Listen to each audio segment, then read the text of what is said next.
Warta Lisan Minggu 19 September 2021. Selamat hari Minggu, Bapak Ibu, Saudara-saudari. Mari bersyukur kepada Tuhan Yesus Kristus yang memperkenankan kita bersekutu dalam kebaktian hari ini untuk memuji dan memuliakan Tuhan. Warta Lisan hari ini. Bapak, Ibu, Saudara-saudari diundang untuk mengikuti berbagai kegiatan gereja yang dilakukan secara daring. Informasi lengkap mengenai jadwal dan alamat tautan dapat dilihat di Warta Persekutuan dalam APPS GKI Gunsa. APPS GKI Gunsa menyediakan fitur one click untuk mempermudah Bapak, Ibu, Saudara-saudari mengikuti persekutuan yang ada.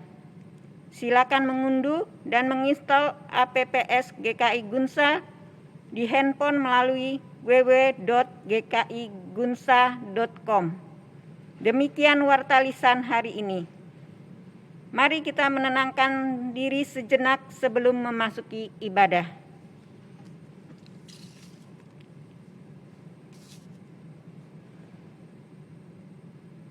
Umat yang dikasihi Tuhan, mari kita mengawali kebaktian minggu ini dengan mengarahkan hati pada Allah yang senantiasa menyambut kita dengan kasih sayang.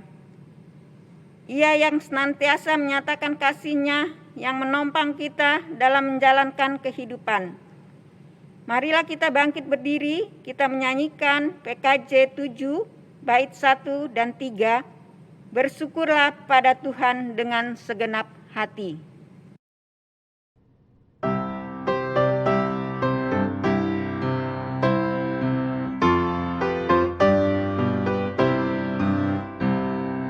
Bersyukurlah pada Tuhan, serukan namanya, bernyanyilah bagi Tuhan, mari bermazmurlah, pujilah Tuhan hai jiwaku, pujilah namanya.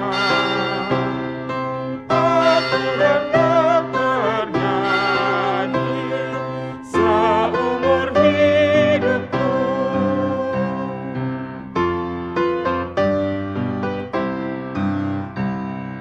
Aku hendak mengagungkan Allahku dan Rajaku dan memuliakan namanya untuk selamanya.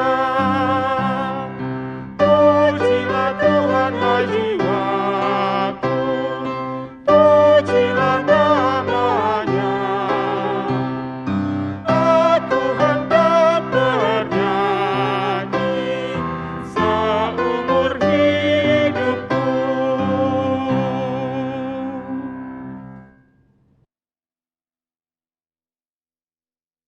Umat yang dikasihi Tuhan, marilah kita mengaku bahwa pertolongan kita datang dari Allah Bapa Pencipta langit dan bumi, yang kasih setianya kekal untuk selama-lamanya. Amin,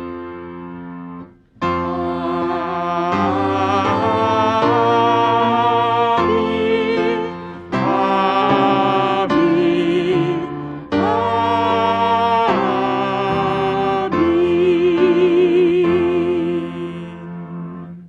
Kasih karunia dan damai sejahtera dari Allah Bapa kita dan dari Tuhan Yesus Kristus menyertai saudara sekalian.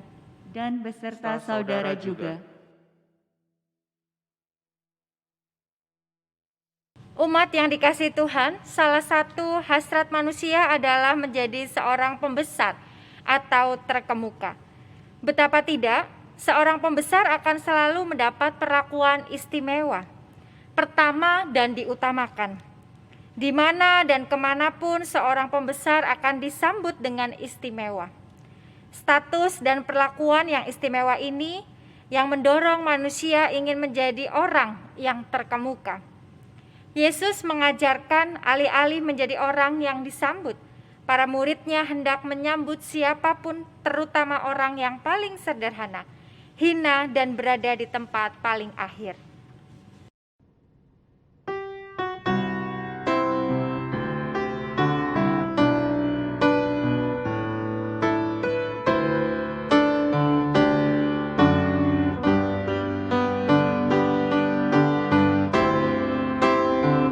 Ya Allah, kasih-Mu besar, lebih besar dari segala, tiada terduga dalamnya, tiada terjangkau luasnya. Ya Yesus, kasih-Mu besar, lebih besar dari segala, hidup kekal Engkau beri, dan aku hidup berseri. Dalam doa aku bersyukur atas limpah kasih-Mu. Ajar aku mengasihi-Mu dan sesama manusia.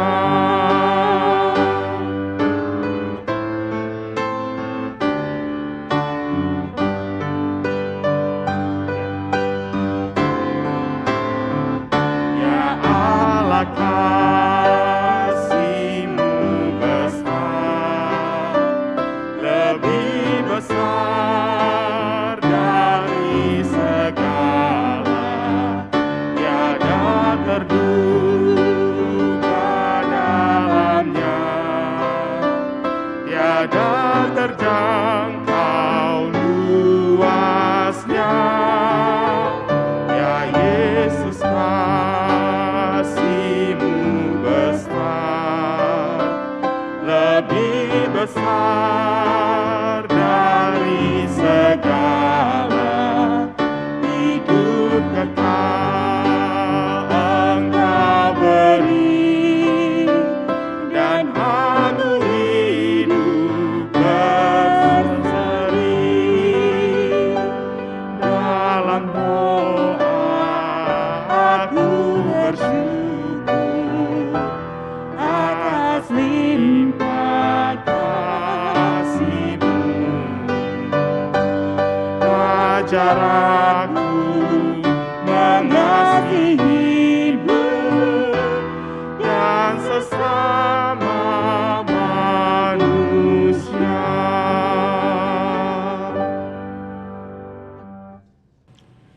Mari kita menaikkan doa pengakuan dosa, mengakui dosa dan pelanggaran kita di hadapan Tuhan.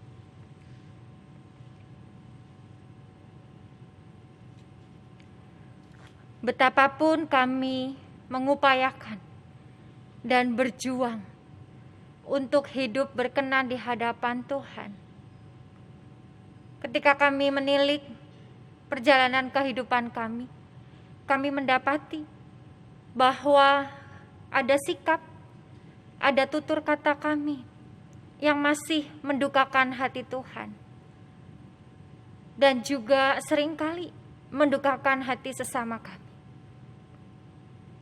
Betapapun kasih-Mu sempurna dalam hidup kami, dalam keseharian kami seringkali gagal menyatakan kasih-Mu. Kami lebih mementingkan kepentingan pribadi kami. Kami menjadi orang-orang yang egois. Kami sulit untuk berbagi, sulit untuk menyambut orang-orang yang membutuhkan kasih kami, uluran pertolongan kami. Oleh karenanya saat ini kami datang dalam pengakuan dosa kami. Biarlah kiranya Engkau Allah yang Maha Kasih mengampuni kami, memampukan kami untuk kami hidup baru di dalam Tuhan. Kami rindu bahwa kami terus didapati dalam perjuangan kami untuk menjadi anak-anak Tuhan yang berkenan bagi Tuhan, serta mendatangkan berkat bagi sesama kami. Ya Roh Kudus, mampukanlah kami, topanglah dan kuatkanlah kami. Kami sungguh rindu bahwa hidup kami menyenangkan hati Tuhan, memuliakan Tuhan, dan menyukacitakan sesama kami. Terima kasih ya Tuhan. Dalam Kristus Yesus Sang Penebus dosa kami berdoa. Amin. Berita anugerah diambil dari 2 Timotius pasal 1, ayatnya yang ke-9. Dialah yang menyelamatkan kita dan memanggil kita dengan panggilan kudus, bukan berdasarkan perbuatan kita, melainkan berdasarkan maksud dan kasih karunia-Nya sendiri, yang telah dikaruniakan kepada kita dalam Kristus Yesus sebelum permulaan zaman. Demikianlah berita anugerah dari Tuhan. Syukur kepada Allah.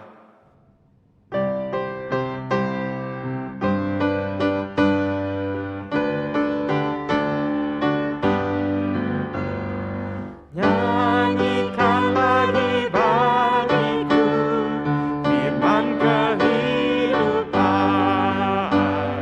sungguh mulia dan merdu firman kehidupan, firman yang terindah, ajarku setia, indah benar, ajaib benar, firman kehidupan, indah benar, ajaib benar, firman kehidupan.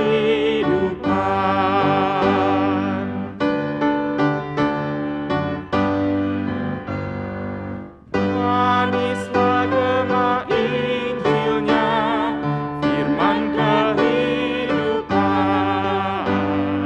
damai ampunan diberinya, firman kehidupan. Yesus Juru Selamat, sumber segala rahmat, indah benar, ajaib benar, firman kehidupan, indah benar, ajaib benar, firman kehidupan.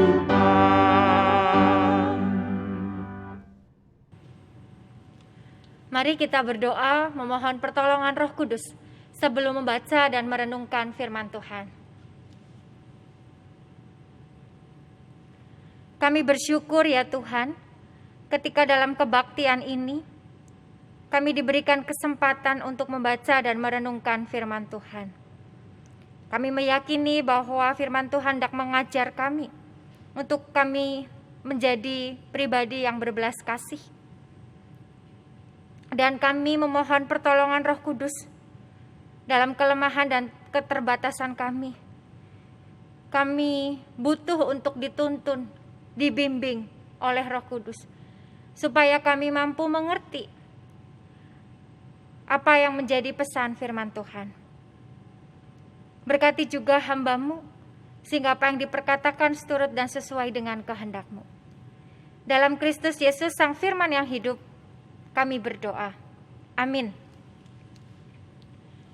Bacaan Alkitab diambil dari Injil Tuhan Yesus Kristus menurut Markus pasal 9 ayat 30 sampai dengan 37.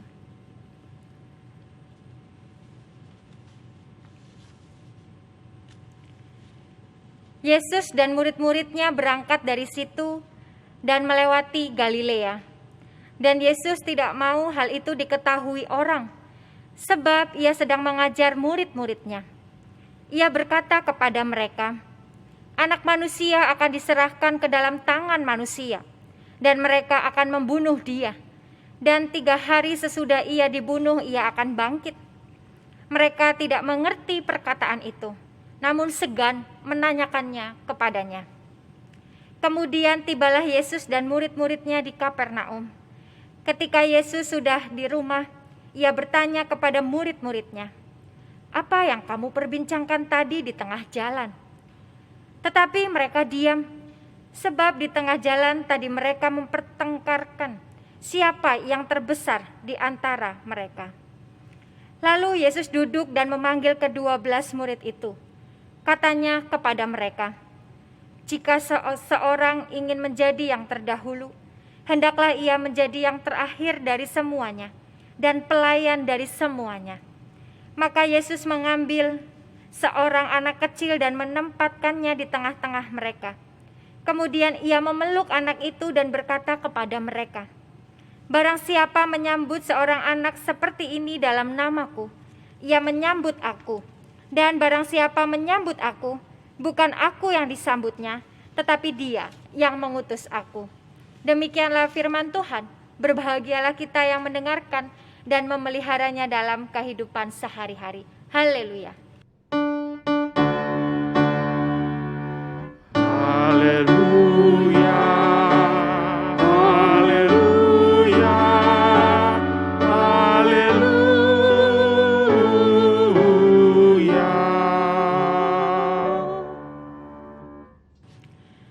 Bapak, Ibu, dan Saudara yang dikasihi Tuhan, banyak orang mendambakan posisi utama, menjadi seorang pembesar atau terkemuka. Mengapa demikian? Sebab ketika seseorang menjadi yang terbesar, terkemuka, ada di posisi yang utama, ia akan mendapatkan perlakuan yang istimewa, akan diutamakan, akan didahulukan, dan banyak sekali situasi-situasi yang menyenangkan yang ia terima. Hal itu pula dianggap sebagai kesempatan untuk seseorang bisa memegahkan dirinya. Dengan posisi itu juga seseorang akan punya kuasa, punya kewenangan, dapat memerintah, dapat mengatur orang lain. Meski hasrat seperti itu terlihat wajar, namun praktiknya banyak sekali dampak negatif yang bisa muncul.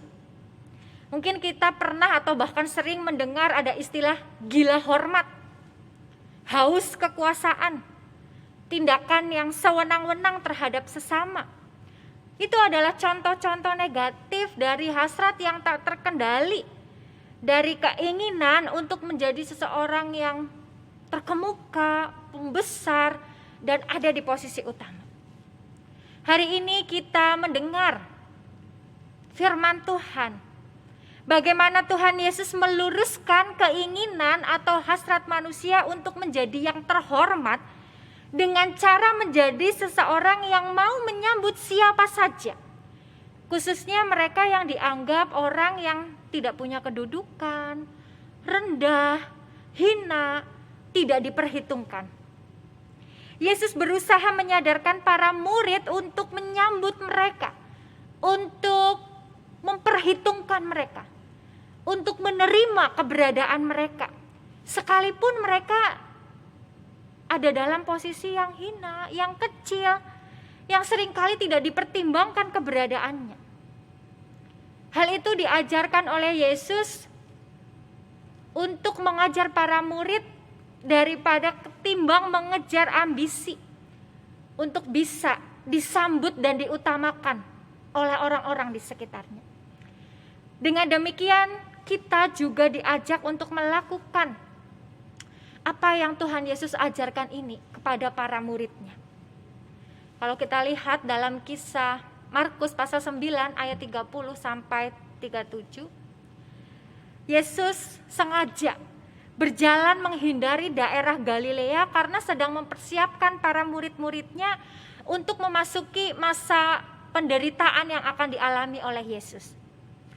Dan ketika membicarakan penderitaannya, ternyata para murid tidak mengerti. Dan dalam ketidakmengertiannya para murid juga enggan untuk bertanya enggan untuk mencari tahu apa artinya kepada Tuhan Yesus. Dan sikap ini mau menunjukkan betapa para muridnya yang selama ini bersama-sama dengan Tuhan Yesus tidak peka dan tidak memikirkan apa yang akan terjadi pada gurunya, Tuhan Yesus. Orang-orang di sekitarnya, yaitu murid-muridnya, mestinya dapat menguatkannya, dapat mendukung, memberikan topangan, setidaknya tahu situasi yang akan dialami oleh Tuhan Yesus. Tetapi orang-orang di sekitar Tuhan Yesus justru sibuk mencari kebesaran pribadi. Mereka bertengkar tentang siapa yang akan menjadi terbesar di antara para murid-murid. Betapa kalau kita ada di situasi itu kita menjadi prihatin. Mungkin kita juga akan bersedih hati. Sebab kita tahu bahwa kita akan mengalami pergumulan yang hebat, penderitaan yang hebat ketika akan menggenapi tugas kita. Tetapi orang-orang terdekat kita justru sibuk untuk menjadi yang terbesar, sibuk untuk menjadi yang terkemuka, tidak peka terhadap keberadaan situasi yang sedang dialami oleh Tuhan Yesus. Dan ketika tiba di Kapernaum, Tuhan Yesus masih dalam kasih-Nya yang sempurna kepada murid-muridnya. Yesus secara pribadi menanyakan apa yang sedang mereka perdebatkan. Dan ketika pertanyaan itu diajukan, apa respon para murid? Mereka hanya diam saja, tidak bisa menjawab, sebab mereka sebenarnya juga tahu, sadar bahwa percakapan mereka dalam sepanjang perjalanan itu tidak pantas dilakukan. Bayangkan Bapak Ibu dan Saudara yang dikasihi Tuhan, baru saja Yesus mengatakan bahwa dirinya akan menderita, bahkan akan mati. Para murid justru membicarakan siapa yang terbesar di antara mereka. Bukan saja yang mereka bicarakan itu berbeda dengan yang diucapkan oleh Yesus, malahan berlawanan. Yesus mengajarkan kerendahan hati.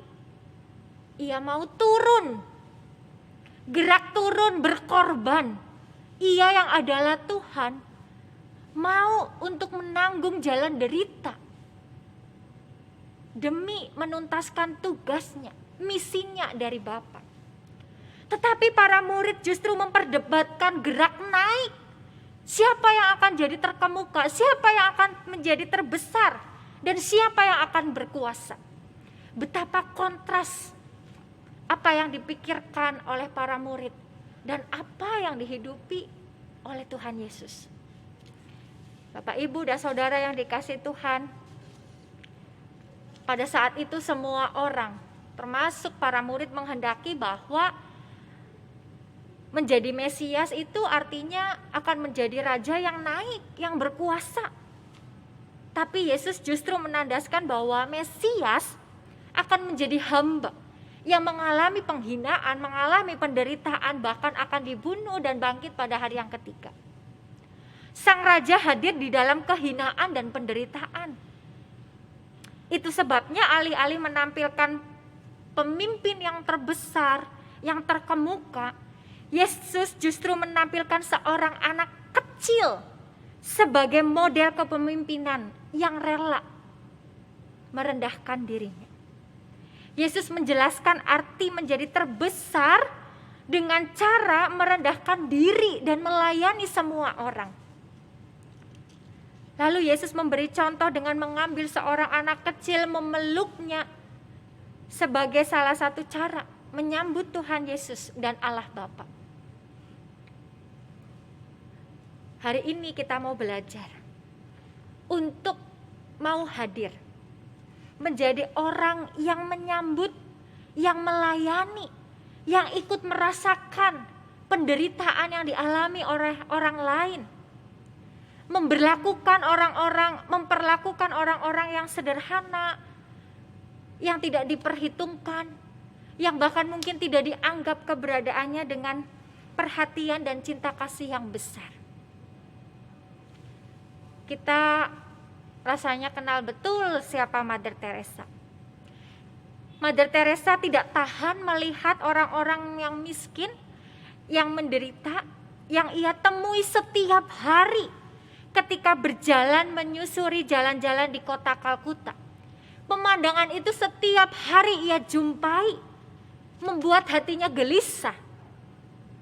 Terlebih ketika terjadi bencana kelaparan yang menelan korban tewas pada tahun 1943.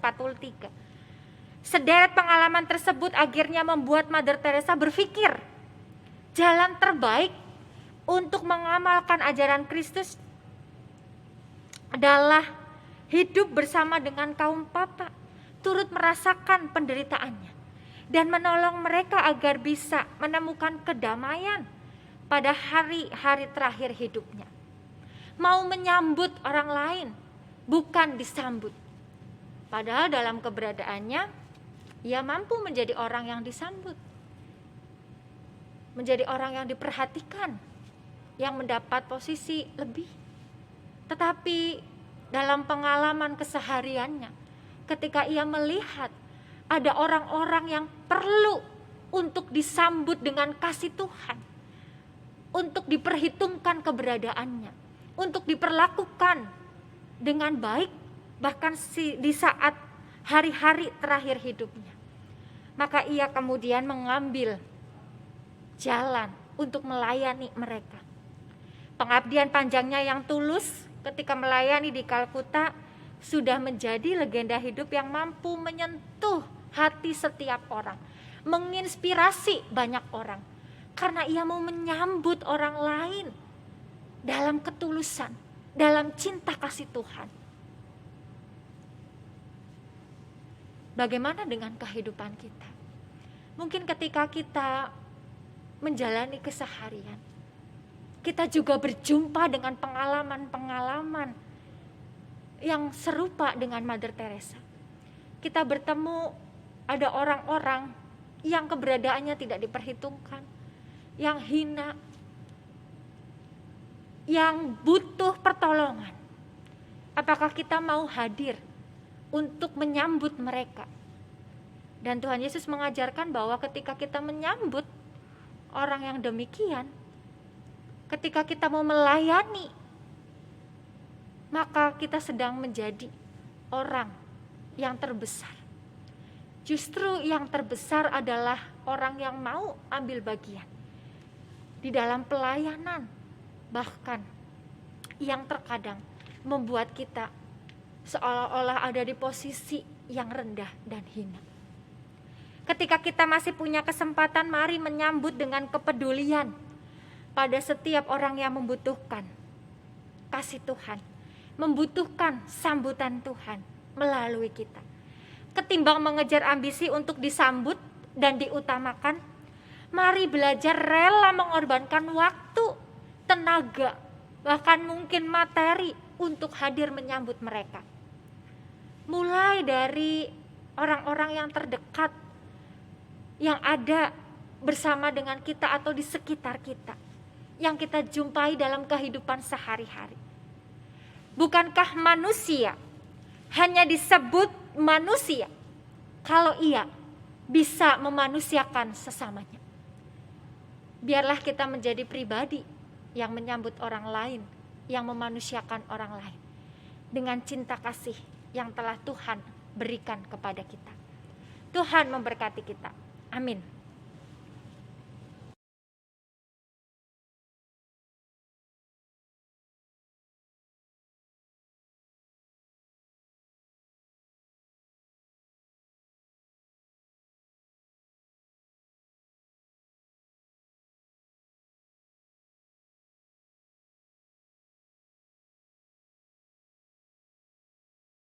Jemaat diundang untuk bangkit berdiri. Bersama dengan gereja segala abad dan tempat, marilah kita mengikrarkan pengakuan iman percaya kita seturut dengan pengakuan iman rasuli.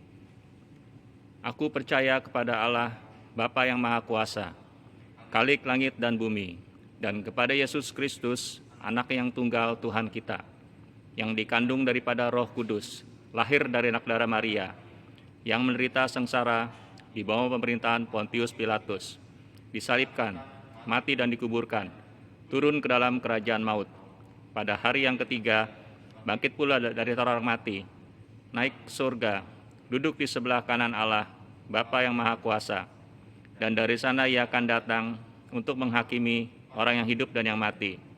Aku percaya kepada Roh Kudus, gereja yang kudus dan am, persekutuan orang kudus, pengampunan dosa, kebangkitan orang mati, dan hidup yang kekal.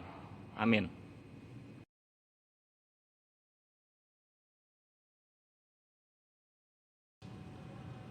Mari kita menaikkan doa syafaat. Ya Tuhan, kami datang kepada Tuhan dalam doa. Kami memohon pertolongan Tuhan dinyatakan kepada kami. Untuk kami memiliki hati yang dipenuhi oleh belas kasih Tuhan. Untuk kami punya kepedulian. Untuk kami mau bersikap rendah hati. Sehingga kami mampu menyambut orang-orang di sekitar kami. Orang-orang yang sederhana. Orang-orang yang selama ini mungkin tidak diperhitungkan. Tetapi kami mau menyambut mereka. Kami mau menyambut mereka dengan cinta kasih. Sehingga cinta kasih-Mu semakin dirasakan oleh banyak orang. Ajarlah kami untuk kami mampu mengendalikan apa yang menjadi kepentingan pribadi kami, keegoisan kami. Tapi kami mau juga memikirkan kepentingan orang-orang di sekitar kami. Kami mau peka terhadap situasi yang terjadi di lingkungan kami.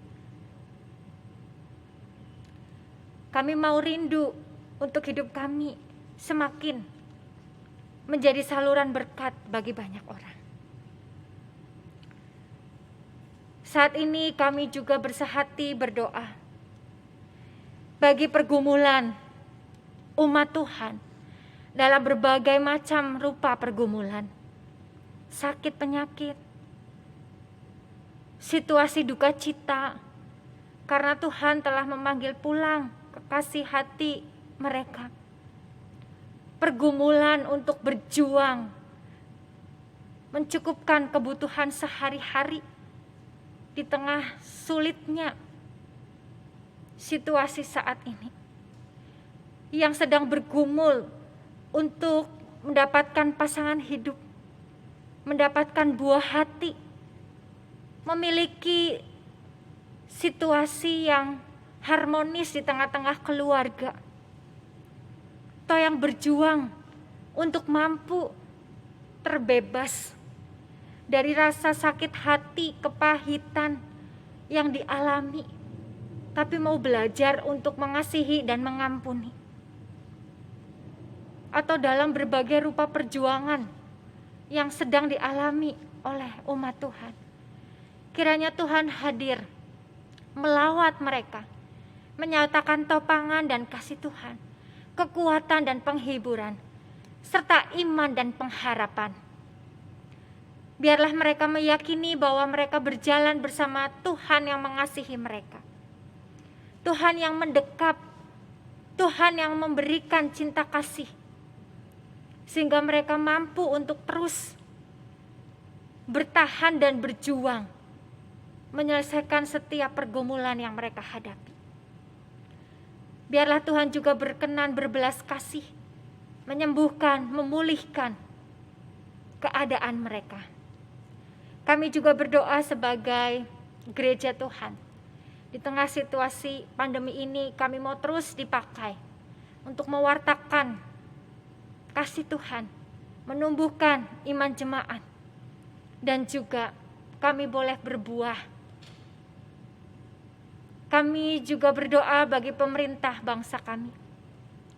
Biarlah kiranya ya Bapa, Engkau memberkati setiap upaya yang dilakukan pemerintah bangsa kami untuk mendatangkan kebaikan bagi negeri ini. Baik dari pemulihan COVID-19, situasi ekonomi yang terdampak oleh karena pandemi, keamanan negeri ini, kerukunan antar umat beragama, mengupayakan damai sejahtera di negeri ini. Dan pakailah kami juga untuk turut serta membangun negeri kami, mengupayakan yang baik bagi negeri kami. Ya Tuhan, kami akan memasuki minggu yang baru. Biarlah kiranya kami boleh terus ditopang oleh Tuhan, ditolong dan dimampukan melewati hari demi hari yang Tuhan anugerahkan. Bahkan kami boleh terus didapati semakin berkenan di hadapan Tuhan dan mendatangkan berkat Tuhan. Terima kasih ya Tuhan, kami naikkan syafaat kami di dalam nama Tuhan Yesus Kristus, sumber pengharapan kami. Amin.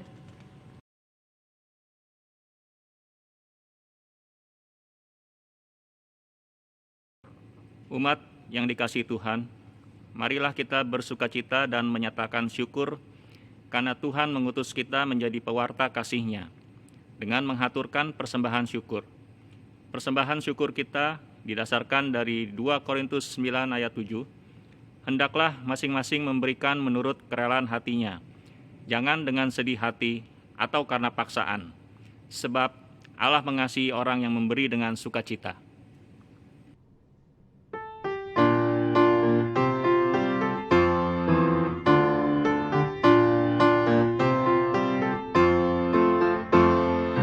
Terima kasih ya Tuhanku atas hari pemberian, hari baru limpah rahmat dan dipenuhi oleh kasih-Mu.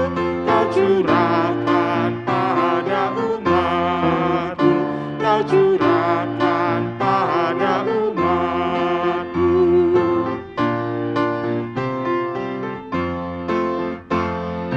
Puji syukur ku ucapkan atas waktu yang Kau ciptakan. Ku taati, ku hargai di dalam kata dan perbuatanku, agar nyata hidup beriman, agar nyata hidup beriman.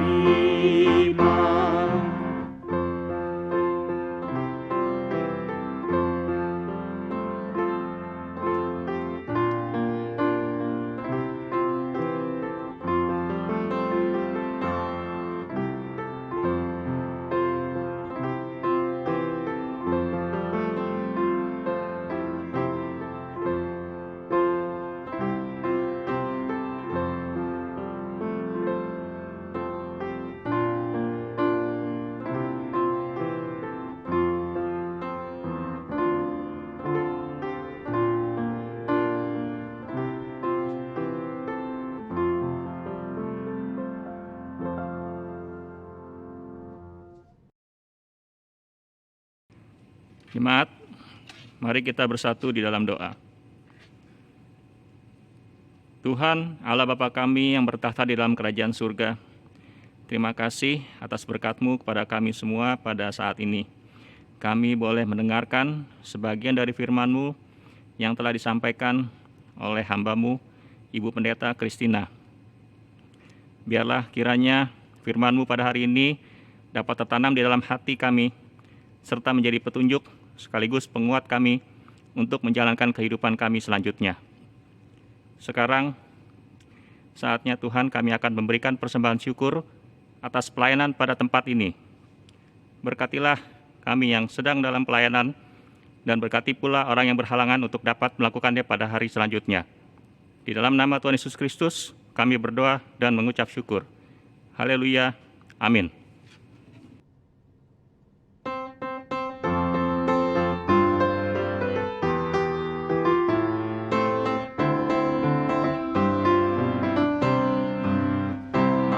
Sebarkan Injil ke seluruh dunia. Mari kabarkan nama Yesus Maha Mulia. Besar kasih-Nya bagiku dan bagi kita semua. Dia mati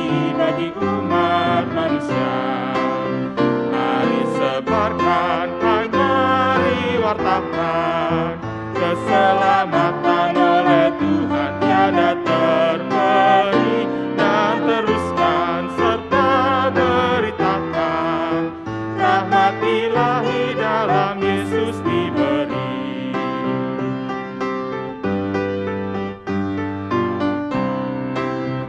Bukalah hatimu, mari terima Dia.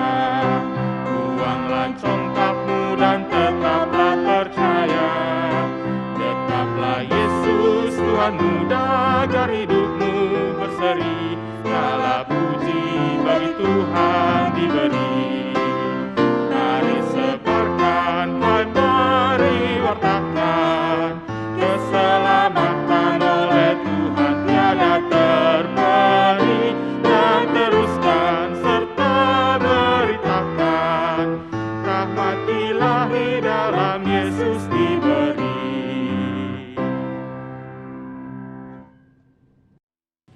Umat Tuhan, kini arahkanlah hatimu kepada Tuhan. Kami mengarahkan hati kami kepada Tuhan. Jadilah saksi Kristus. Syukur kepada Allah, Terpujilah Tuhan. kini dan selamanya. Terimalah berkat Tuhan. Tuhan memberkati engkau dan melindungi engkau. Tuhan menyinari engkau dengan wajah-Nya dan memberi engkau kasih karunia. Tuhan menghadapkan wajah-Nya kepadamu dan memberi engkau damai sejahtera. Haleluya.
Ayo sadar diri. Demi keselamatan bersama menghadapi pandemi COVID-19, pemerintah menyusun protokol kesehatan dan berbagai program, vaksinasi, pembatasan, dan sebagainya. Semua dibuat agar kita tahu apa yang harus dilakukan dan apa yang tidak, untuk ikut memutus rantai penularan. Namun jika tidak ada kesadaran, semuanya tidak akan jalan. Sadarilah bahwa dengan mengerjakan protokol kesehatan 5M, memakai masker, mencuci tangan, menjaga jarak, menjauhi kerumunan, membatasi mobilitas dan interaksi, kita ikut menyelamatkan diri kita dan orang lain. Keselamatan diri dan orang lain adalah tanggung jawab moral orang beriman. Sadarilah bahwa pandemi ini bisa dikendalikan jika kita bergotong royong melakukan apa yang harus dilakukan dan tidak melanggar apa yang tidak boleh dilakukan. Virus penyebab COVID-19 tidak bisa berpindah atau menular dengan sendirinya tanpa peran manusia memindahkan atau menularkannya. Sadarilah bahwa kita adalah mitra Allah yang bekerja untuk misi keselamatan yang memulihkan.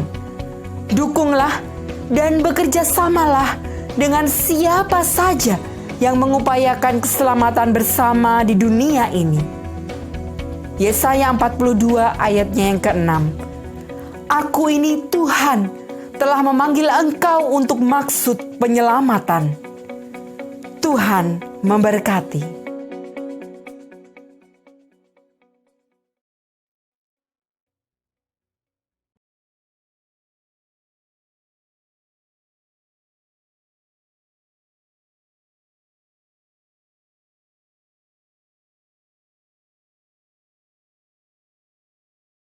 We satisfy your soul.